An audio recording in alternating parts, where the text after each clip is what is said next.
दोस्तों, आज जो खबर सामने आई है उसने पाकिस्तान की रातों की नींद उड़ा दी है और भारत की रणनीतिक ताकत को दुनिया की आंखों में एक बार फिर साबित कर दिया है। ये कहानी रूस के राष्ट्रपति व्लादिमीर पुतिन से शुरू होती है, उस नेता से जिसे दुनिया सबसे शक्तिशाली, सबसे ठोस और सबसे अप्रत्याशित नेताओं में गिनती है। और जब ऐसा नेता किसी देश को खुलकर चेतावनी देता है तो दुनिया उसका मतलब बहुत गंभीरता से लेती है। और आज की खबर में पुतिन ने जिस देश को चेतावनी दी है वो है पाकिस्तान, और चेतावनी भी सीधे भारत के संदर्भ में। मीडिया रिपोर्ट्स ने खुलासा किया है कि रूस के अंदरूनी सर्किल की मीटिंग में पुतिन ने साफ कहा, अगर पाकिस्तान ने कभी भारत के खिलाफ आक्रामक कदम उठाया तो रूस चुप नहीं बैठेगा। उन्होंने कहा कि भारत की सुरक्षा रूस की रणनीतिक प्राथमिकताओं में से एक है और पाकिस्तान ने अगर भारत की सीमा, संप्रभुता या सुरक्षा से खिलवाड़ करने की कोशिश की तो इसके नतीजे भारी होंगे। अब ये बात जितनी शांत जुबान में कही गई लगती है, उतना ही बड़ा भूचाल ये पाकिस्तान में लेकर आई है, क्योंकि पुतिन का ये बयान सिर्फ भारत पाकिस्तान विवाद का हिस्सा नहीं है। यह संदेश दुनिया को दिया गया है कि भारत आज एक ऐसा खिलाड़ी है जिसे कोई अकेला नहीं समझ सकता। रूस, जो दशकों से भारत का सबसे भरोसेमंद साझेदार रहा है, आज भी भारत के पीछे उसी दृढ़ता से खड़ा है। पाकिस्तान में इस बयान के बाद राजनीतिक गलियारों और सेना के अंदर अफरा तफरी मच गई है। वहां की मीडिया ने इसे रूसी अल्टीमेटम नाम दे दिया है। पाकिस्तानी न्यूज चैनलों पर लगातार पैनल डिबेट हो रही है। क्या रूस भारत की तरफ खुलकर खड़ा हो गया है? क्या पाकिस्तान अब भी रूस पर भरोसा कर सकता है?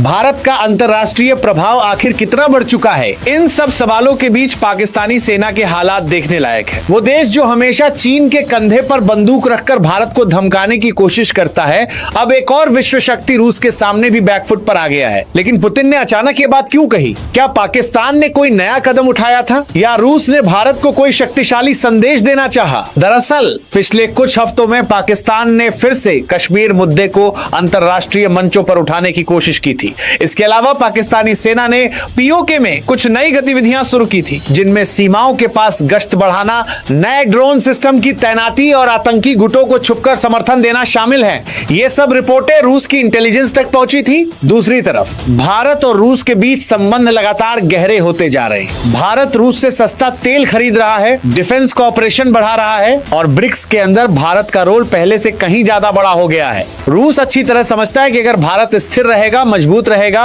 और एशिया में प्रभावशाली रहेगा तो रूस की रणनीतिक स्थिति भी मजबूत बनी रहेगी। इसलिए रूस ने भारत के सुरक्षा हितों पर खुलकर बयान देना शुरू किया है। पुतिन का यह बयान सिर्फ पाकिस्तान के लिए चेतावनी नहीं था, यह दुनिया को यह बताने के लिए भी था कि रूस और भारत की दोस्ती सिर्फ व्यापार या हथियारों की नहीं बल्कि रणनीतिक सुरक्षा की भी है। भारत में इस बयान को लेकर एक अलग ही माहौल है। यहाँ इसे रूस के खुले समर्थन के रूप में देखा जा रहा है। भारतीय मीडिया इसे इंडिया रूस स्ट्रेटेजिक शील्ड कह रहा है। वहीं विदेश मंत्रालय के सूत्रों से भी खबरें आ रही हैं कि भारत और रूस के बीच पिछले कुछ दिनों में उच्च स्तर की बातचीत हुई थी, जिसमें क्षेत्रीय स्थिरता, पाकिस्तान की हरकतों और आतंकवाद पर गंभीर चर्चा हुई। अब जरा पाकिस्तान के नजरिए से देखिए। वो देश जो हमेशा समझता था कि भारत को सिर्फ एक ही फ्रंट पर परेशान किया जा सकता है, अब उसके सामने दो शक्तियां खड़ी हैं, भारत और रूस। और चीन भी अब सिर्फ अपने हितों के लिए काम कर रहा है, पाकिस्तान के लिए नहीं। ऐसे में पाकिस्तान की रणनीति पूरी तरह कमजोर पड़ गई है। अब सबसे बड़ा सवाल, क्या रूस का यह बयान सिर्फ चेतावनी है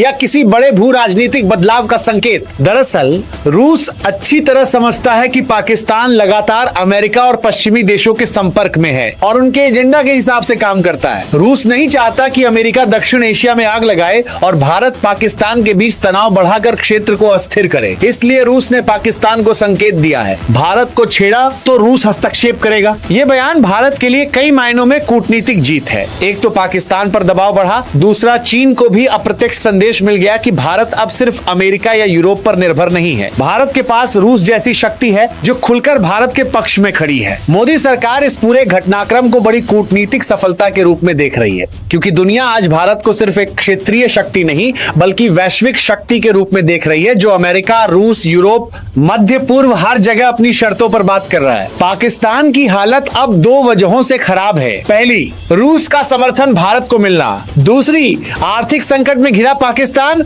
रूस से यह भी नहीं पूछ सकता कि यह क्या है, क्योंकि रूस से अनाज, ईंधन और आर्थिक मदद की फिलहाल पाकिस्तान को जरूरत है। यानी पाकिस्तान न इंडिया को छेड़ सकता है और न रूस को नाराज कर सकता है, दोनों तरफ से दबाव। अंत में इस पूरी कहानी का सबसे बड़ा सार यही है, भारत अब किसी धमकी के दौर में नहीं है। भारत अब वो देश नहीं रहा जिसे कोई सीमा पर डरा कर रोक सके। आज भारत दुनिया के कई बड़े देशों का मित्र है और रूस उनमें सबसे मजबूत है। आपको क्या लगता है, पुतिन सच में भारत के लिए पाकिस्तान को बर्बाद कर सकते हैं या नहीं? कमेंट में जरूर लिखें। अगर वीडियो अच्छा लगा तो वीडियो को लाइक करके चैनल को भी सब्सक्राइब कर लो। जय हिंद।